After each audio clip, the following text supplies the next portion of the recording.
G'day everyone! Welcome back to another edition of Govs Hero Review videos. We are going to take another look at a past Hero of the Month. Specifically, we're going to take a look at the 5-star legendary yellow hero, Goldman, who may take me a hot second to find in this damn portal with so many people in it. So, Goldman is titled the Grand Assassin, so a pretty cool hero. He was, interestingly, the very first ever Hero of the Month added to the game way back in November 2019. The first batch of Heroes of the Month, so the first 5, they were just put on a cycle, so they were refeatured 3 or 4 times. So in the case of Goldman, he was first done in November 2019, then again in April of 2020, and once more again in September 2022, before eventually they released a new Hero of the Month, which was Umbra. So feel free to check out that review video, which is up on my channel elsewhere. Today, however, Goldman can only be summoned from the Manor of Legends portal, which is a portal that rolls around once every 4 weeks and has some pretty horrid odds, all things considered. So, the portal odds themselves, they do come in at 1% chance for a featured Hero of the Month and a 0.9% chance to get any of the unfeatured Heroes of the Month. So to put that into perspective, if you were to do 100 summons in this portal, in those 100 summons, there'd be a 63.4% probability that you'd get a featured Hero of the Month, and there's a 59.5% probability that you'd get one of the many unfeatured Heroes of the Month. Those odds do drop off substantially, like hugely, if you are going for a specific hero. So to get a specific featured Hero of the Month in that 100 summons, it's only a 39.4% probability. And if you're trying to get a specific unfeatured Hero of the Month, e.g.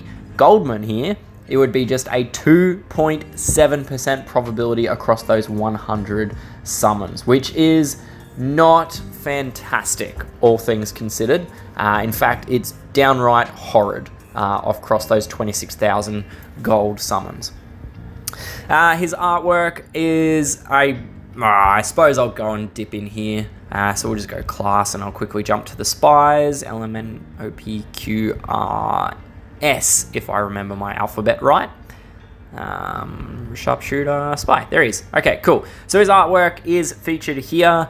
So he is titled a Grand Assassin. I don't know about Assassin, it's more like a Jamaican version of James Bond, maybe. But I guess he could be a very showy contract sniper, I guess.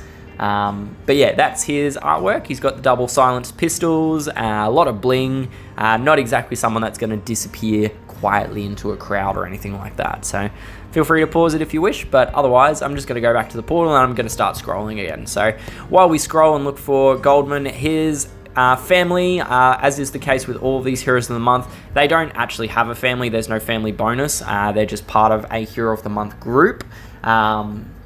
And there is absolutely no benefit to putting multiples of them in a team. Maybe down the track, SGG will add something to the old Heroes of the Month, but at this stage, there is nothing. In terms of his personal stats, Goldman comes in with 646 attack, 706 defense, and 1,474 HP. So there is a little bit of a skewing going from his attack stat towards the defense stat, but it's not massive.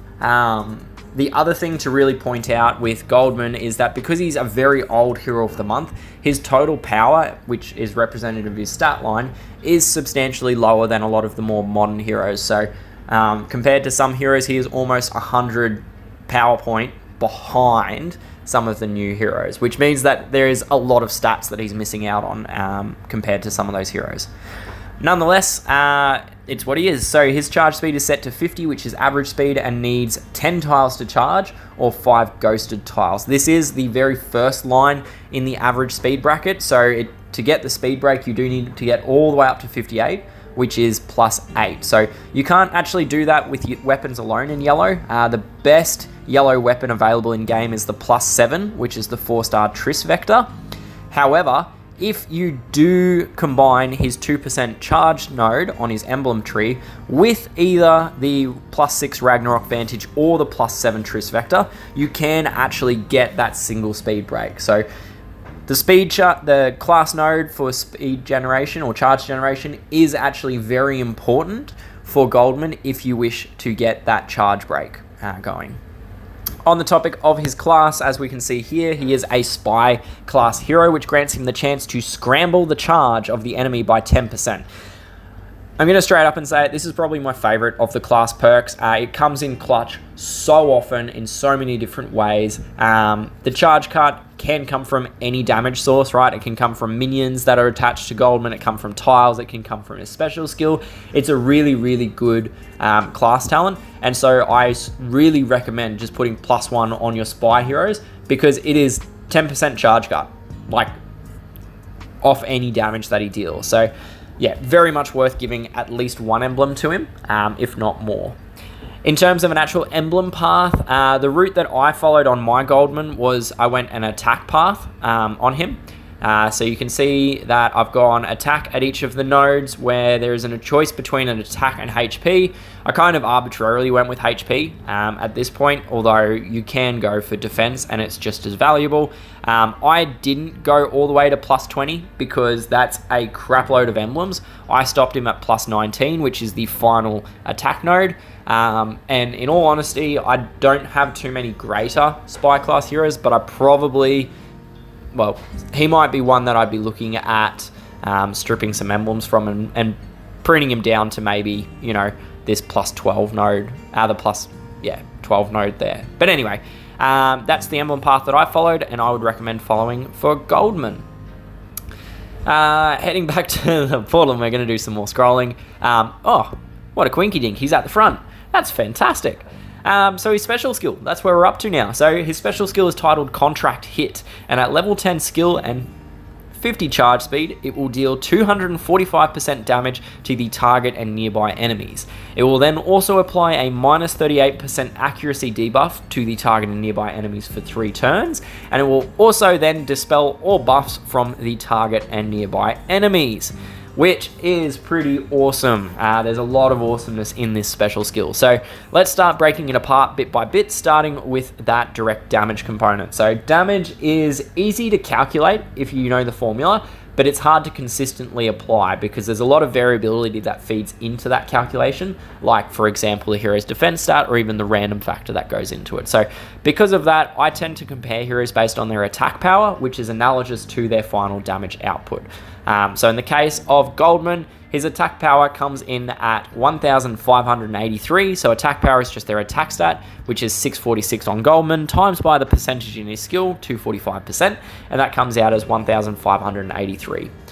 Normalizing it against his charge speed, because all of these AoE 3 hitters have different speeds, it comes out as 158, which ranks him number 8 of the 10 options in DOA 3, which in a vacuum, empirically speaking, it's pretty bad, right? It's 8 out of 10. It's the bottom 20% essentially of the AoE 3 hitters. But one thing I would like to point out is that Goldman is quite old. So his damage output is actually fairly decent when you factor in his age. Although, in saying that, the 2 heroes that are worse than him on this list, Min and Kurgan, are the only 2 heroes that are older than him. So there's a bit of a counter argument to that as well. There are obviously ways that you can improve his damage output, like for example combining him with 8-bit, that gives you elemental defense down, or you could do an attack buff, or you could just do regular defense down like you get from Tornado, for example. So there are opportunities to improve his damage output, but those opportunities also apply to all the other yellow hitters in the game as well. So moving on from just that damage component, the next part of his skill is the application of the blind ailment to the target and nearby enemies. So I genuinely really do like the blind ailment as a whole. I'm a big fan because it acts in a very similar manner to the dodge buff that you can put on a single hero. The benefit to blind over dodge though, there's 2 benefits. Number 1 is it's pretty much double the magnitude, right? Dodge is normally 16%. Blind, in this case, and pretty much every instance, is at 38%. So the dodge ailment, also the blind ailment, is twice as likely to cause a miss as the dodge buffs do. So that's one really big thing. Number 2 is that, unlike dodge, the blind ailment improves all of your heroes on your team with the damage coming from that targeted hero. So it does mean, though, the flip side of it is that anyone that's not blinded can still hit your heroes. But if you're a little bit careful with your timing and your targeting, you can negate a lot of that potential risk. So if you target the heroes that are most likely to charge their skill and then set them off while the blind element is going, your entire team is getting the benefit from that. So yeah, I really do genuinely like the blind element. It is incredibly useful. It comes in clutch so often. Insane, like it's actually insane how many times the blind element has saved me. Particularly when you look at it that you can layer blind with dodge, and it operates as two discrete opportunities for that damage to not hit your hero. So you can blind them and they can have a chance to miss, and then you can also have the Ragnarok Vantage or the Liquefier, which is a 4-star dodge gun attached to Goldman, and that adds a second layer of missing him to the hero as well. So it is a very useful effect. Well worth employing if you're able to in different hero and attack situations. The final part of his special skill, I should keep moving on, is the Dispel. So Dispel is an incredibly useful effect with not a huge number of options that you can actually use it in game. So in total in the game, there are only 16 AoE Dispellers who are 5-star heroes. You put in the 4 stars and it only adds another 4 onto that list. So there's 20 AoE Dispellers in the entire game across 4 and 5 stars. Goldman is one of them. The biggest downside to the Dispel on Goldman is, like with most of the other Dispellers, it's only on the enemies that he actually hits. So in the case of Goldman, he has to hit the enemies physically first and then do the Dispel. So for Goldman, he does the damage, and then the target and nearby enemy have their buffs removed. So it does mean that anytime you're going to remove counterattack or a defense buff or such, those effects will trigger before you have a chance to remove them.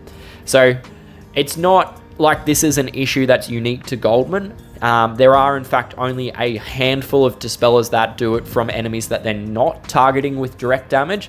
Specifically, there's Pantera in the 5-star, and then there's Thalia, Rex, Ryoko, and Variant Throttle in the 4-star arena. There's not very many options that are not hitting and doing the Dispel. So yeah, limited effect. Goldman is good at it, and in some ways, his damage output being lower is actually beneficial in this regard, because you're actually copping less counterattack damage, as an example, compared to if you were having a much higher damaging hero. So anyway, just a little side of the side. So overall, I really do like Goldman. I use him even to this day. Yes, his damage output, it isn't great, but in honesty, the only time that it was a standout was when he was really very first released. Ever since then, as more heroes have been coming out, he's sort of been behind the 8 ball a bit with that damage output. And like I said, him having less damage is actually slightly beneficial to having, like, with that Dispel coming in later in his skill set. I do really think that the best parts of Goldman, though, is his Blind and the Dispel. The effectiveness of Blind at protecting my entire team members and reducing the damage of AoE and charge control enemies just cannot be understated. The added limited availability of Dispel heroes, particularly in this current age when there's so many Ayumis on the battlefield, it just makes that effect so much more valuable, and by default, it makes Goldman much more valuable in that regard as well. So for Goldman's grading, as much as I love his skill set, he does take a bit of a backward step because of his stats, and there's no way around that. He is an older hero, but his skill set really brings him up a long way in terms of his usefulness. So for War and Raid attacks, I'm going to give him an B+ for his War and Raid attack rating. For War Machines, I'm going to give him a B-. This is high for someone that doesn't have a specialist War Machine role, and that's because Blind is actually very useful at keeping your entire team alive in War Machines, which in turn means that your damage output is going to be greater for longer in those fights. For Eventing, I'm only going to give him a C+. Yes, the Blind chance does help you with survival, and yes, he is a DOA 3 hitter, but he's a fairly weak DOA 3 hitter, which is why he's lower down. For War and Raid defenses, I'm going to give him a B-.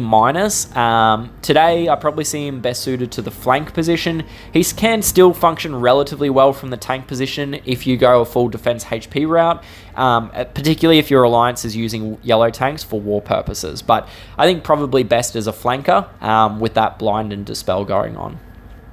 For the tournaments, I'm going to give him a B grade for Bloody Battle Attack and a C+ for his defense grade in Bloody Battles. For the buff boosters, I'm actually going to increase him. I'm going to give him a A- for his buff booster attack and a B grade for his buff booster defense. The reason for the improvement is because buff booster rule set favors buff heavy teams, so a hero that dispels those buffs by default is also a good option to use in these tournaments. In the final tournament setting, Charged Attack, I'm going to give him a B+ on attack and a B- on defense, and that's because he does get that speed improvement going from 50 up to 65. So overall for Goldman's grading, that comes in as getting a B grade for his overall attack and a B- for his overall defense grade. And that concludes the content for this review of Goldman. As always, this is just my personal opinion on these heroes. I do love hearing your thoughts and feedback on them, so please do jump down and leave me a note in the description and the comments of this video. I love reading them and I try to reply to as many of you as I can. If you did enjoy the video and found the content to be helpful and useful, feel free to like it, subscribe to the channel and all of that, but most importantly, share the video around, because chances are, if this sort of thing is useful for yourself, it's also going to be useful to the people that you play with as well. Thank you once again for tuning in and joining me for this review. I do hope that I will see you again soon in another video, but until then, good luck, stay safe, and happy gaming. Cheers, bye!